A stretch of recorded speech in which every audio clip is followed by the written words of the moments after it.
You are not going to want to miss this no-holds-barred daily tea with former Home Secretary Suella Braverman.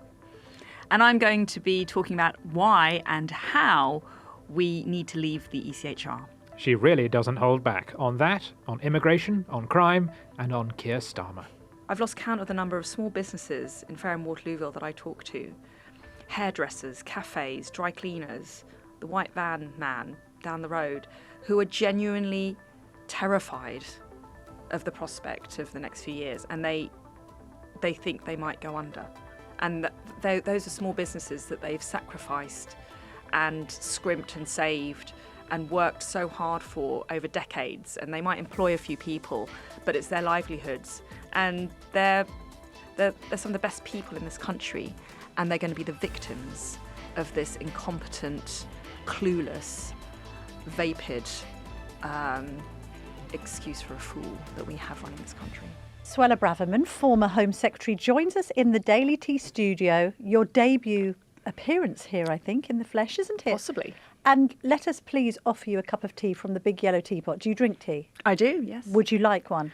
1 cup of tea a day is all I do, so yes, please. Is this the... Oh, we're honoured to be serving you your 1 cup of tea. Yes, my exclusive cup of tea. Okay, why just the one? So I have 1 coffee in the morning to make me functional, and 1 tea, and if I have more caffeine, I can't sleep. Oh, really? Yes. Okay. Well, This is like caffeine afternoon. Yeah. Yes, please. Say when. That's perfect, thank you. question we like to ask is, if you could have a cup of tea with anyone in history, who would it be? Oh, goodness.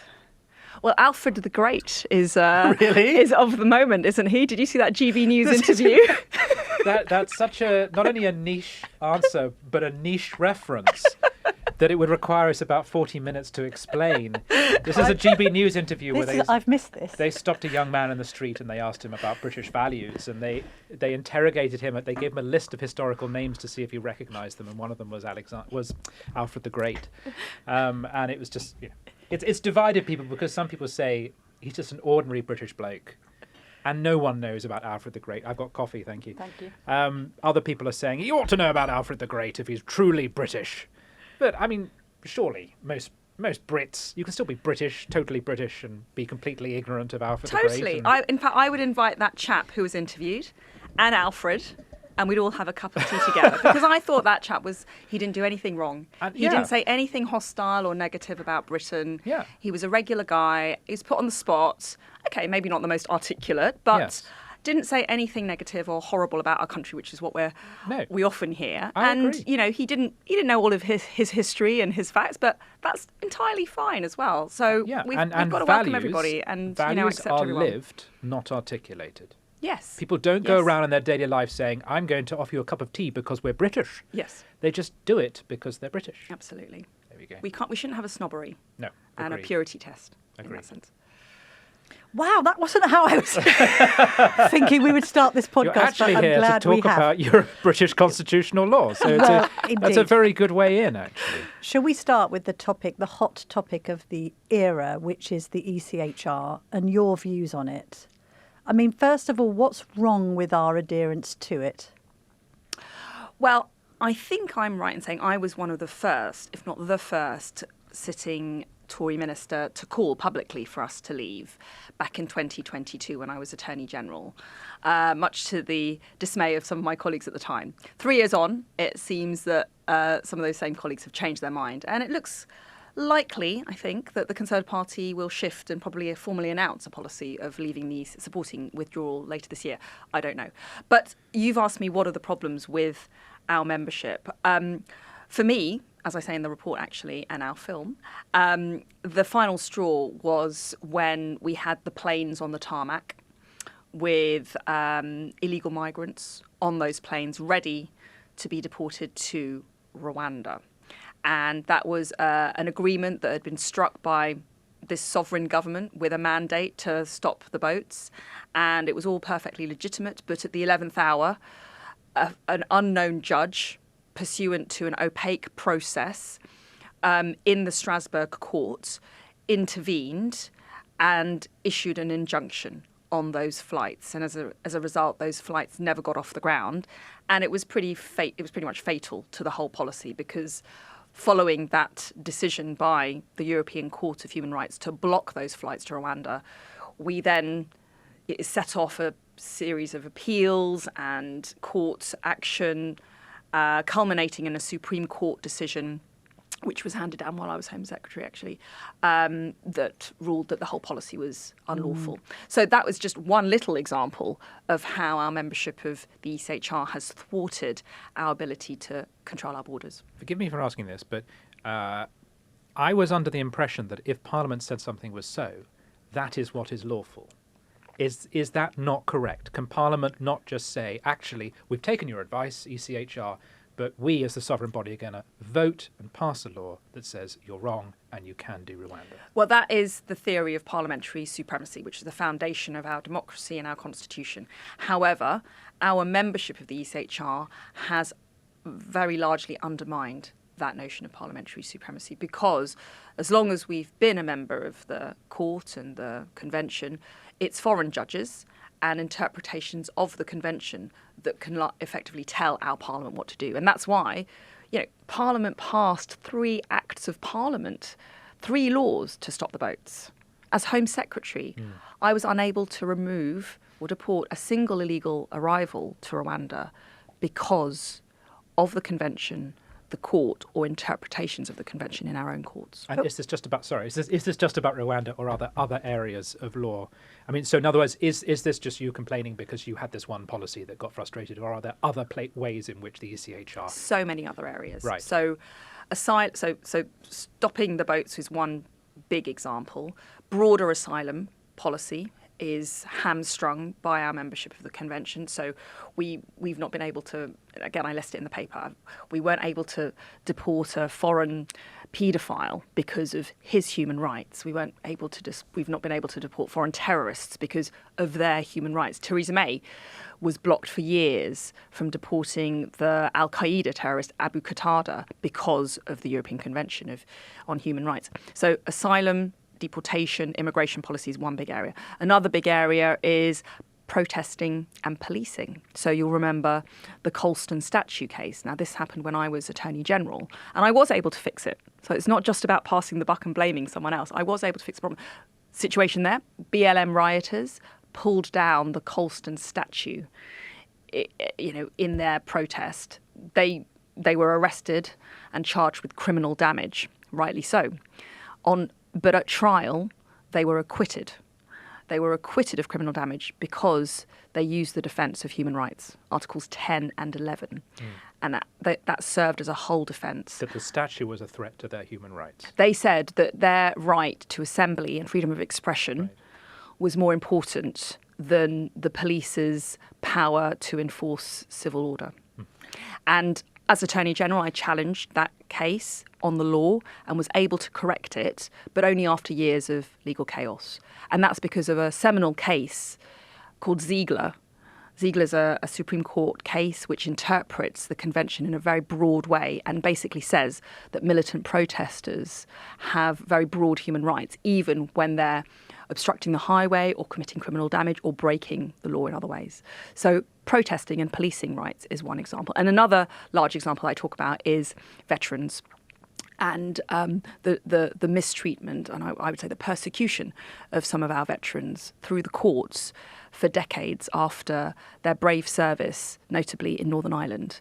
And I cite one case where we've got one soldier who was in Northern Ireland during the Troubles. He was defending the realm. He killed an IRA terrorist, a known IRA terrorist.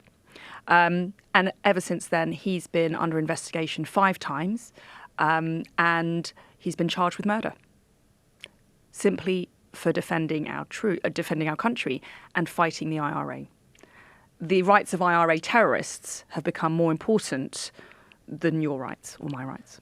So if we listen to the constitutional law expert, Lord Sumption, he will point out that the original aims of the treaty were good and we entered into membership with the best of intentions, but that actually, since the introduction of the Human Rights Act legislation under Tony Blair, it's the interpretation of the law by lawyers in this country. I take your point about foreign judges, but this lawfare that has been waged on the back of this legislation is what is problematic.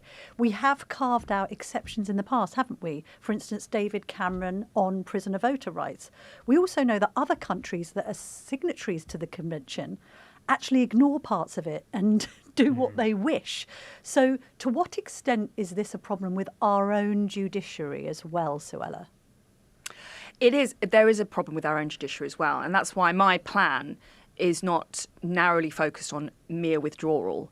I do note that, so we need to repeal the Human Rights Act. That's part of the plan, because unlike other European countries, we've got this extra piece of domestic legislation in the form of the Human Rights Act, which, as Lord Sumption rightly says, was passed in 1998 under Tony Blair. It was kind of hailed as bringing rights home, and boy, did it bring rights home. It really put rocket boosters on the ECHR, and it further undermined parliamentary supremacy.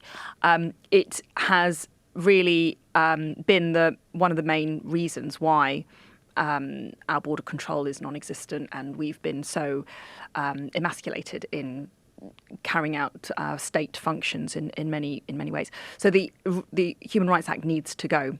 You've talked about attempts at reforming the ECHR and David Cameron's prisoner voting saga. Again, as my paper sets out, there's been many attempts to reform from within over the last 2 decades. It's called the Interlaken process. There's been conference after conference. There's been tweak after tweak. There's been lots of talk, but nothing material has resulted from any of those reform projects.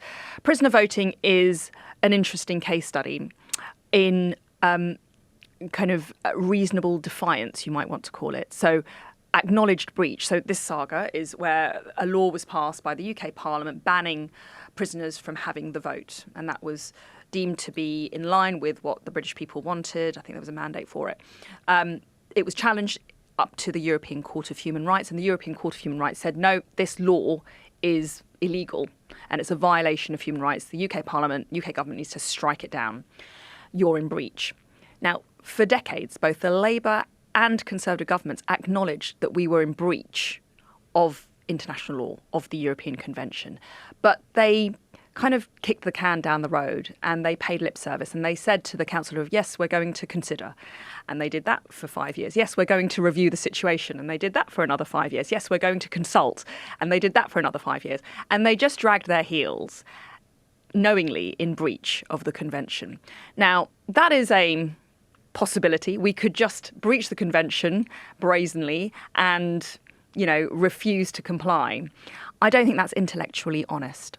And I think we're either in and we abide by the rules, or out and we're free to do what we want. I don't think we should have this fudge of being in but breaking the rules and pretending we're not breaking the rules and then proclaiming to the world that we're a law-abiding nation.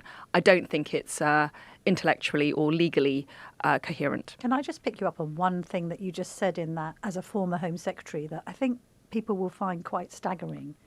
You said border control is practically non-existent.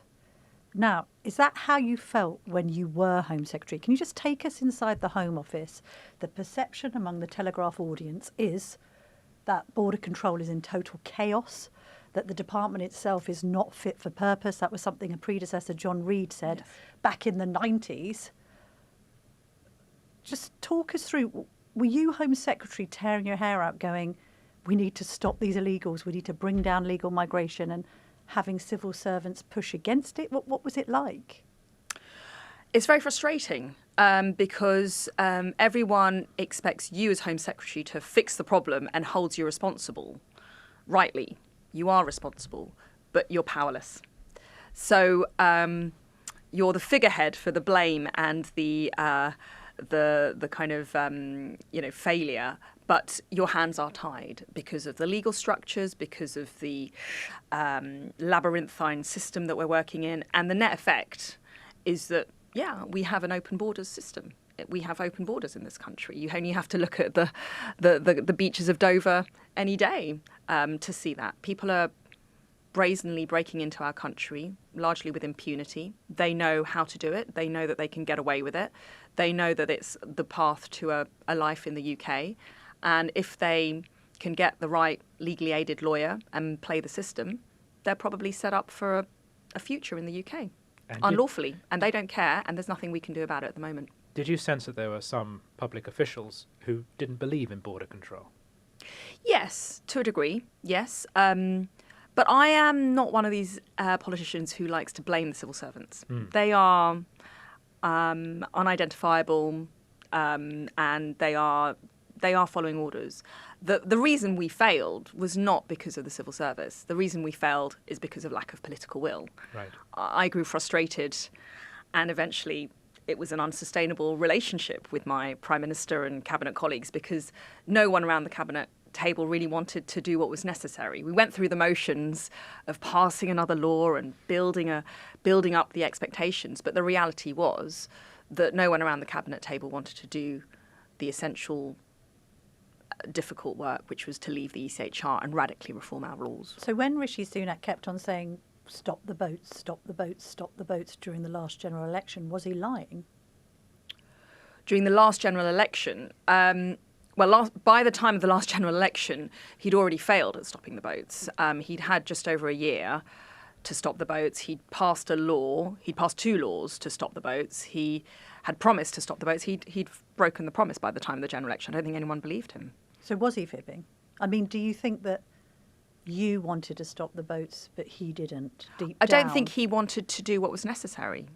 I mean, you'd have to ask him what was his intention when he was saying those things. But ultimately, it's all right making a promise to stop the boats, but you've got to be willing to do what's necessary. It might be difficult, but it is necessary. And my plan is not necessarily easy, but it is the right thing to do if we're serious about fixing this problem. Because the former Prime Minister has since said, I shouldn't have been that binary and Right. I shouldn't have stated something that couldn't ever be achieved. Well, I think it's also worth remembering why Suella left office, which was specifically over the issue of 2-tier policing, which now makes you look prophetic. Remind us, you were saying that the police were treating some protesters differently from others, which has become something of a theme of the Starmer government. Yes. Well, I grew frustrated. Again, I mean, there were many frustrations over the year, and I'd bitten my tongue and been fairly kind of controlled in supporting the cabinet through, the spirit of being a team player. But in the end, on the very serious issue of the post-October the 7th marches, and these hate marches taking place with hundreds of thousands of people spouting anti-Semitic language and chants. Do you remember they broadcasted From the River to the Sea onto Big Ben, didn't they? They were firing flares. Armistice Day, they wanted to go ahead with a march. That was the final straw for me because the police, to my mind, were not taking robust action to stop these marches or to arrest, more importantly, to arrest the wrongdoers. And they were standing by lamely. And I would have conversation with the Met Commissioner after conversation saying, why aren't you arresting people? They're breaking the law right in front of your very eyes. Why aren't you enforcing the law? And we had this debate. And he said, well, I'm not going to do that because that's going to spark a riot. And I would say to him, well, you guys are there to enforce the law and maintain civil order. If people are breaking the law, you should arrest them, and then you should deal with any issues that flow from that. But that's how we send the message of zero tolerance, because at the moment you're sending the message that all of this criminal behaviour is okay, and people are getting more and more emboldened. And I expressed my concerns about 2-tier policing, and the Prime Minister didn't back me up, and I left Cabinet as a result. Were you fired or did you resign? No, he sacked me, yes. And Mark Rowley would probably counter-argue that it wasn't helpful to have the Home Secretary at the time being so critical of his force. I would counter that it wasn't helpful that the Met Commissioner was absolutely failing to enforce the law or actually keep our streets safe. And it's all right for him to pass the buck and hide behind elected ministers. But ultimately, the Met Commissioner, the Met Police, has wholly failed on these marches. We now have normalised anti-Semitism. We have extremism on our streets. We have people celebrating terrorism. And it's just become accepted. And that's because the police have failed time and time again to stamp it out.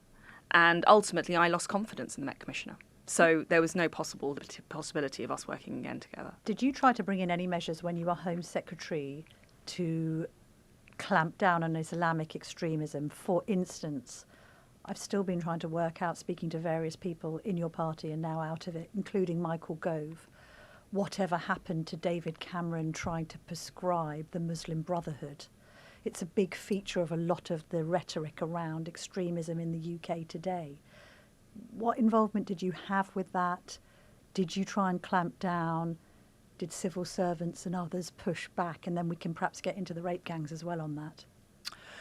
So I was very interested in Prevent. And Prevent is our counter-extremism programme in the Home Office. And my view is that Prevent was broken and that it wasn't doing enough of a robust job at identifying Islamist extremists in our community and dealing with them. And it was distracted by other issues.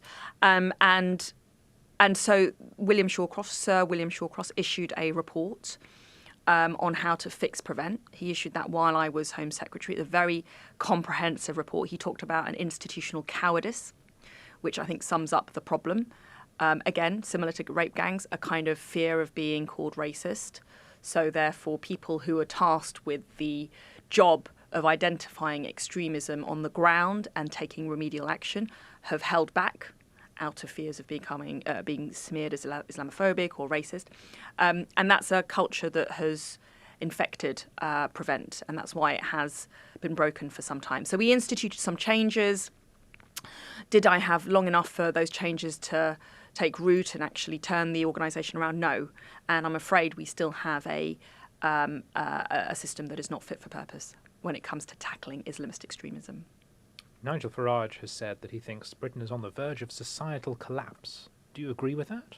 I think there's some truth in that, because I fear for relations, community relations in our country.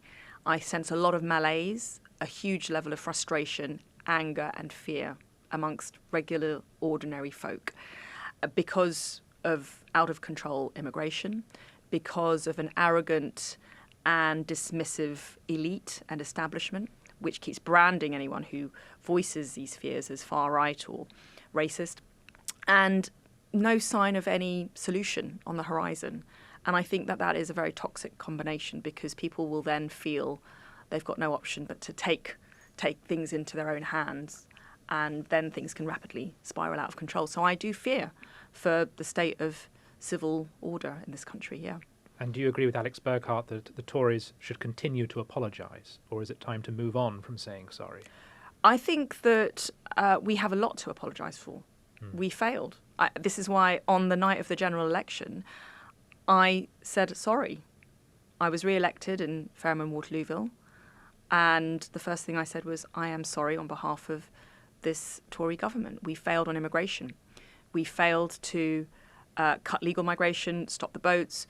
We failed to cut taxes, the woke agenda, the trans rights agenda, the rape gangs. All of that happened on our watch, and we didn't fix them. And so, yeah, a big apology was owed then, and I think it's still owed. I mean, Rishi Sunak's team were absolutely furious that you wrote that op-ed for The Telegraph 2 days before everyone went to the polls, saying all this. Of course, that's the reason why we lost the election. That's why we had our worst ever result in history. It's The Telegraph that lost it. Yes. I'm not suggesting it's my 700 words on page 15 of The Telegraph, you know. I know, but then I suppose the criticism was that you could have been more of a team player at that point. But did you just feel it was like rearranging the deck chairs on the Titanic? What I was very concerned about during that campaign was, I mean, one, it was a very badly run campaign, whether it was the actual announcement, whether it was the gambling issue that came out, the betting fiasco, D-Day. Oh my God, D-Day. D-Day, set against our backdrop of policy failure. I mean, there was only going to be one way that was going. Listen, I went around the country helping lots of colleagues to get elected, I delivered leaflets all around the country in places which were not my own constituency. I think that's teamwork. I stood on the manifesto set out by the party, even though I didn't agree with every single thing that it said. I think that's teamwork. And ultimately, I think that there still is to a degree, there's a bit of arrogance and complacency within the Conservative Party that we haven't done anything wrong. And I think a bit of humility and candour is not what's going to turn things around, but I think that it's necessary. How much have you considered over the course of recent months and perhaps even years your core conservatism? And I ask you that because you've already spoken about how difficult it is to be a Home Secretary. You're always going to take the flak, whatever happens, regardless of the powerlessness that you felt. You're also a brown woman who, a little bit like Kemi Badenoch, has been accused of being a coconut and had all of these other racist slurs hurled at you. You're a mum. There's been a hell of a lot of, so you'd have concerns about just domestic and family matters in the UK. And then there has been a lot of speculation. Are you going to remain in the party? Are you going to defect to Reform? We know about your husband having been in Reform and recently left because of Zia Youssef's criticism of you and Robert Jenrick over the Afghan data leak. I mean, if I were you, I'd be kind of considering whether I have a future in the party and why I'm flogging my guts out for all of this shtick. Oh, listen, I've been a member of the party, I think, since I was 15 years old.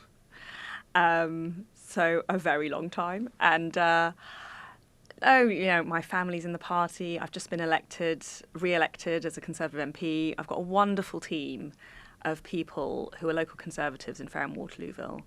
And we're like a family. So it's family for me. I've been elected as a Conservative MP. I hope that continues for a long time to come. Don't you want to play a more prominent role in the shadow cabinet, which is currently being reshuffled? Oh, right, okay. Well, what does that mean? Listen, I'm very happy to. I'm very happy to serve in my role at the moment. Listen, one benefit of not being in a shadow cabinet is that I'm free to set out what policies I want. If I'd been in the shadow cabinet, I would not have been able to put out a 52-page, well-researched report on policy, and which I think is a compelling argument. It's something I really believe in, and I think it's necessary for our country, for our freedom. It should be subtitled "The Roadmap to Freedom," and I feel I've been able to put that work in off my own back for the good of my party, whichever party wants to take it, for the good of my country. I wouldn't necessarily have that freedom if I was in a shadow cabinet team. How does your report tie in with the review that's being done by Lord Wolfson into the ECHR, which Kemi launched? My report is available for Lord Wolfson's consideration. Okay. I very much hope that they will read it. I mean, do you have confidence in Lord Wolfson's review? Because he's previously spoken very highly of our membership of the ECHR. Listen, I know Lord Wolfson. He's a very eminent lawyer, and he will do a very good job on making his recommendations. I have no doubt about that. Do you think it's just a case of going through the motions? Because you said earlier you have a suspicion that you will end up in the position of saying, look, we do want to leave. It's not reform, it's actually leave. It's a bit like Brexit. You know, we can't reform our position, therefore we need to leave the ECHR. Do you think that Badenoch is just making sure that the wets in the party know that they've thought it through very, very carefully, but ultimately, for political expediency, let alone for the issues that you've identified, it's a no-brainer? I think it would be pretty bonkers if the Conservative Party didn't adopt the policy of withdrawing from the ECHR in light of the, very compelling case of the problems, as set out in my paper, the way reform has failed, where other proposals to tweak and repeal the HRA, or change the HRA but remain in the convention. All these alternatives, they've all been considered, they've all to a degree been tried. None of them have worked. And I think, it is a serious policy position to adopt. I think, I think it's more likely than not that the Conservative Party, it will become official Conservative Party policy. The thing about my paper is I do deal with one of the big objections that's often... I was about to raise, which is the thing I suspect we need to cover, because people will say, what about Northern Ireland? Yeah. There is a view that from the Belfast Agreement onwards, it was understood in the peace process that Britain and Northern Ireland would be within the ECHR, and that was essential to understanding between the two communities. It's there in the Northern Ireland Act, etc. So is that criticism at all fair, that following this policy could actually endanger the peace process in Northern Ireland? No. So I think, and I deal head on with this issue of Northern Ireland. And I've gone through the Belfast Agreement. I've gone through the history of the Belfast Agreement. You're right. The Belfast Agreement makes references to the ECHR. Nowhere, however, in the Belfast Agreement does it commit the UK to membership in perpetuity and entrench it constitutionally or give it some kind of elevated status. It is referred to, that is true.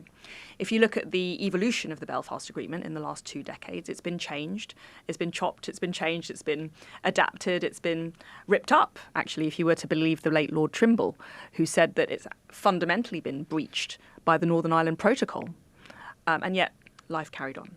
So the Belfast Agreement is not set in stone, it has changed on many occasions through negotiation and discussion. I believe, therefore, there's a precedent that it can be changed again. And the spirit of the Belfast Agreement, i.e. peace through fairness, can be maintained. The protection of rights can be maintained. And importantly, Northern Ireland can enjoy the same human rights laws as the rest of Great Britain. The key issue here is we mustn't make the same mistakes as the Northern Ireland Protocol or the Windsor Framework and leave Northern Ireland behind in any big legal change. It's often been the case, and now we have a trade border in the middle of the UK. Northern Ireland must not be left behind. And so all of the United Kingdom should be taken out of the ECHR. The HRA should be repealed for the whole of the United Kingdom, and a rewritten Belfast Agreement should be the basis of ongoing peace in Northern Ireland through consultation and amendment, consultation with the communities of Northern Ireland, the main political parties, negotiation with the Irish government. It can all be done with the right political will. I want to ask a question submitted by our work experience boy, James Keegan, because I think it's a rather good one that gets to the heart of all of it. Nigel Farage has said that he wants to send criminals to El Salvador. Now, if he does that, they are at the risk of poor conditions and torture. If we are outside of the ECHR, how do we guarantee that this sort of thing does not happen?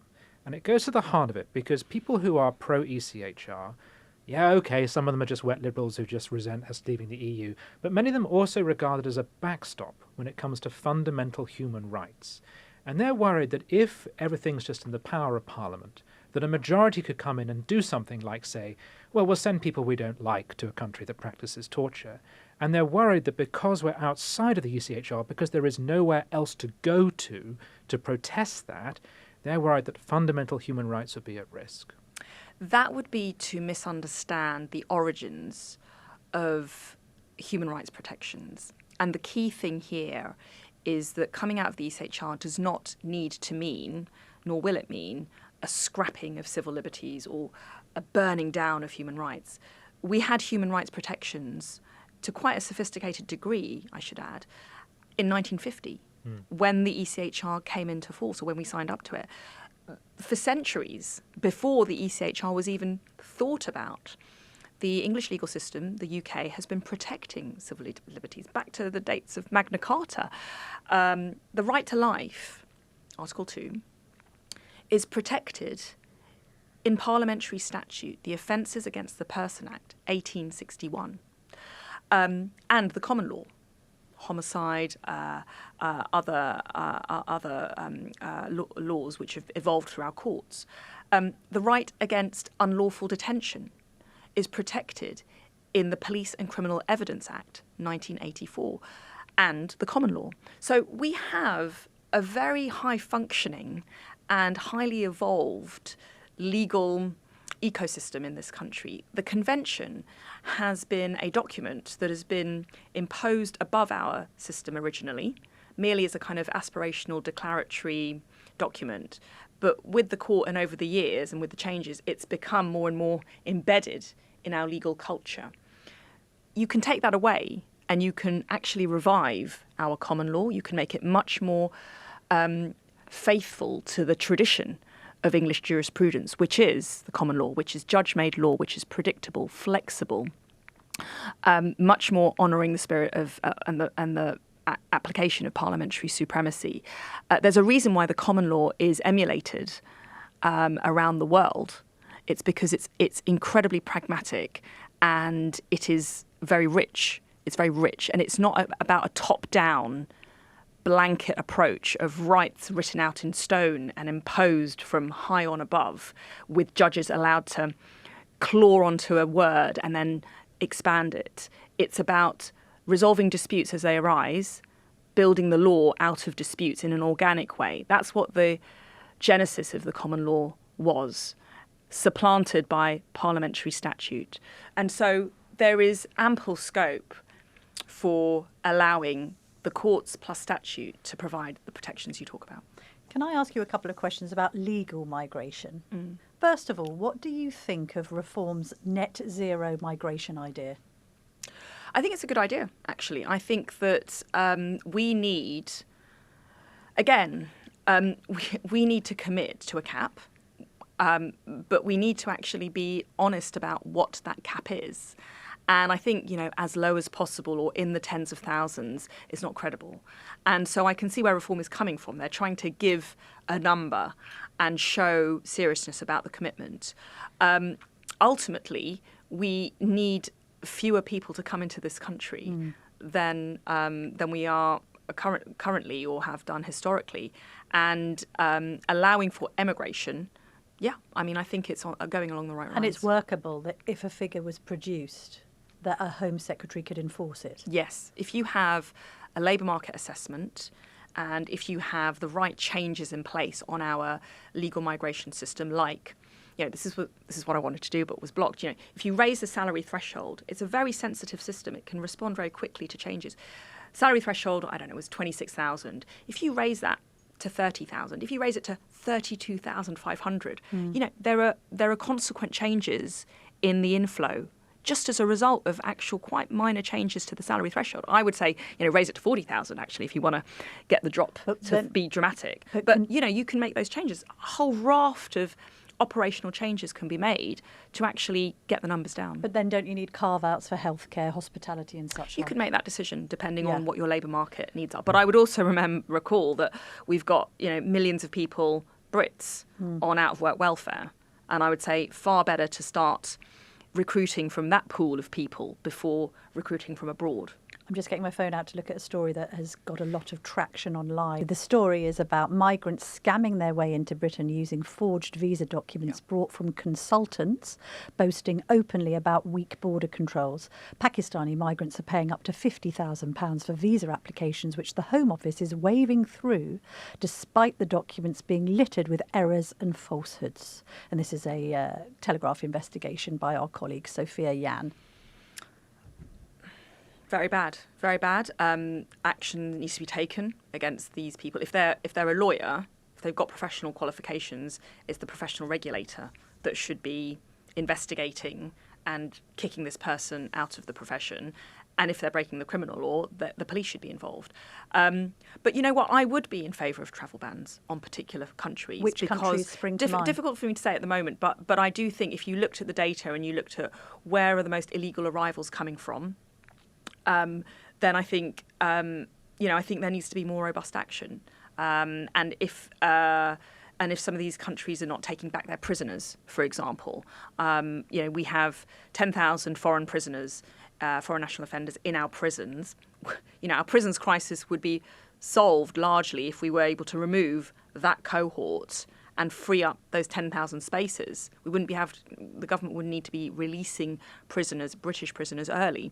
If there are countries who are unwilling to take their offenders, then we should have some kind of ban. I think there needs to be robust action. That's the problem with this country, to a large degree. We don't follow through with robust consequences, whether it's our weak human rights laws or whether it's our pathetic policies towards countries who don't cooperate with us. That's why we're seen as a soft touch. But you're sounding like Nigel Farage now. Is that right? You are echoing some of the rhetoric a lot of from people yesterday. sound like Nigel. That is true. Have you been down to the pub in Waterlooville Fair enough. recently? Everyone there sounds like Nigel Farage. Well, do you think he has a serious, incredible prospect of becoming the next Prime Minister? Listen, all of these kinds of predictions are very intriguing, but we're so far out from a general election. Anything can happen. It's, the polls don't look good for the Conservative Party right now. There's no denying that. They don't look good for Labour. And Reform is doing very well in the polls, but let's see what happens. We're very early. I say this because you're speaking like somebody who, from what I'm reading, from what you're saying, appears right now more inclined to vote for Reform than your own party. I mean, that's how it sounds to me. You're laughing. Well, listen, I'm a straight talking politician. Sometimes it gets me into trouble, but I'm in this role because I just want to be honest with people about what I think, and I don't like, giving. I like giving a straight answer. Yeah, Okay. This is what I believe we need as a country. Sure. Labels are kind of irrelevant to me. I've been elected on a basis. I'm going to honour that election and do good by the thousands of people who've sent me to Parliament to work for them. And to be honest, nothing's going to stop me expressing my honest views. Fair enough. Well, let's have some short, straight ansons to conclude with. Oh, Okay. No, this is scary. Have you? Ever... I know I said I'd give straight answers, No. but And now you don't want it. We're not going to do the price of bread and milk. No. Oh, question, don't worry. No. We're not going to do that. Have you ever cried in Parliament? Yes, I have, definitely. I've had very difficult moments in Parliament, absolutely. I'll So- tell you when I cried. Go on. I cried on the day of Meaningful Vote 3. Mm-hmm. Meaningful Vote 3. Cast your mind back Yeah. to that. It's not something which makes me well episode. up. When It's the fog of the Brexit war now that we're Meaningful getting. Vote 3. Was that Theresa May? For most people, it's Gone with her the Wind deal? when that makes them cry. For me, it was Meaningful Vote 3. Yeah, it was. It was one of the most. I think it was it was the most difficult day in my professional life. Right. Because, as you remember, so I resigned over the terms of Theresa May's Brexit deal in the November of 2018. Because I didn't have confidence in what she was doing to Northern Ireland. Basically, the deal was going to scupper Northern Ireland, and then the deal came back for votes, didn't it? In the 2019, at the beginning of 2019, and Meaningful Vote 1, there was a massive rebellion. Tory MPs rebelled. She put it back again for Meaningful Vote 2. The rebellion got smaller, so they were able to talk out some of the rebels into supporting the bill. And then she tried again, didn't quite get it through. Tried again on Meaningful Vote 3, and the pressure from the party powers and the establishment of the party was immense. And I held out, and I was a Spartan. Telegraph was a Spartan. Oh, yes. I think you were the only publication Yes. that held your objection out to the deal. Everyone else, even in the right-wing media, had caved by that point.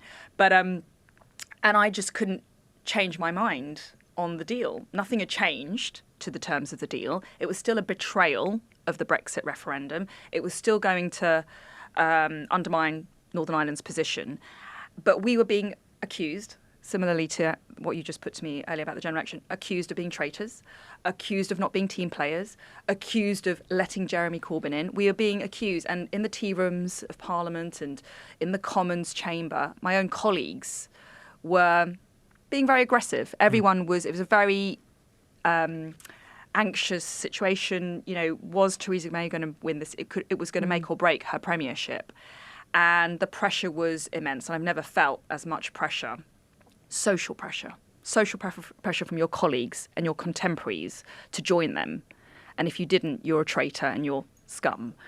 And I remember crying. I cried because the pressure was so much, and I felt so torn between my party loyalty and being made to feel like, as if I was committing a gross act of betrayal, and on the other hand, doing what was right for the country and honouring the referendum and Britain's freedom and our place in the future. And that was a real conflict for me internally. I did cry. And that was before the vote because I was so troubled by what to do. In the end, I took myself to my office and I just stayed by myself and I cut off from everybody else. And when the bell rang, I went with a few colleagues who were friends of mine who were also voting the same way. We all linked arms and we went through the the no lobby, and we voted against as Spartans, as one of the 28 Yes. Spartans who held out. Can we name names? Who was one of the most aggressive in their criticism of I'm you? not going to name names. I'm not going to name names. I'm not going to name names. David Embarrassing. Thorpe. But there were a lot of listening people. to that story, that gives one Alan greater Duncan. sympathy for Rachel Reeves, right? I mean, looking at her crying at the dispatch box, did you sort of feel... I mean, Or is it this is going different to to sound cry very in harsh, public? I imagine, but I don't have sympathy for Rachel Reeves crying Right. at the dispatch box. Right. I'm really sorry. She's the Chancellor of the Exchequer, Right. a leader of the G7, a G7 economy. It had an impact on the markets, and I don't think it's professional to cry in public, especially if you're a very senior public figure. So I will admit that I cried. I kept my tears private, but I don't hesitate in admitting that I cried. I found it very, very difficult. And I know everybody has difficult days, and people are human and they have lots of things going on in their lives. But I do think for someone in that role, with that responsibility, there's a limit to what is acceptable publicly. Knowing how vicious politics is, do you believe this rhetoric around Rachel Reeves and Angela Rayner being at loggerheads? I can imagine it to be true. Yeah. Yeah, they're both ideologically different when it comes to the Labour Party. And Angela Rayner obviously wants to succeed Keir Starmer. She's got a large hinterland within the party. She's in a very strong position to take over if Keir Starmer falls. So, yeah, I can very much imagine her being at odds with. She wants to spend more. She doesn't believe in cutting taxes. No, Rachel she wants Reeves to put them up now. We've got a tourist tax coming, apparently. Yes, I read about that. Exactly. And, her workers' rights bill is a monstrosity, frankly. Her changes to local government are horrific. I disagree with most of what Angela Rayner says. So she's very much on the further left than Rachel Reeves, and so she doesn't really want to cut the welfare bill, I imagine. She doesn't really want to cut taxes. So, yeah, I'm sure they would be at odds with each other. And can you also, to conclude, give us your characteristically pithy analysis of Keir Starmer right now, please? I mean, because I ask you that as a former chairwoman of the European Research I Group. think I might cry now. And we may cry. He may cry if he hears this. But let's just see, you're a leading Brexiteer. You're crying in your own office as he is one of the key proponents in opposition of trying to reverse the referendum. He's now a year or so in. It's not going great. I mean, is there a bit of Schadenfreude going on here? Are you watching him and his approval rating tank with a huge amount of glee? Maybe even toasting it with a gin and tonic at times. I don't know. No, not with glee. Not with glee. At seeing how badly he's running the country. No, I feel the angst that many people feel. That I feel the fear. People, I've lost count of the number of small businesses in Fareham Waterlooville that I talk to. Hairdressers, cafes, dry cleaners, the white van man down the road, who are genuinely terrified of the prospect of the next few years, and they think they might go under. And those are small businesses that they've sacrificed and scrimped and saved and worked so hard for over decades, and they might employ a few people, but it's their livelihoods. And they're some of the best people in this country, and they're going to be the victims of this incompetent, clueless, vapid excuse for a fool that we have running this country. Suella Braverman, thank you very much. Thank you. Get off the fence, Suella.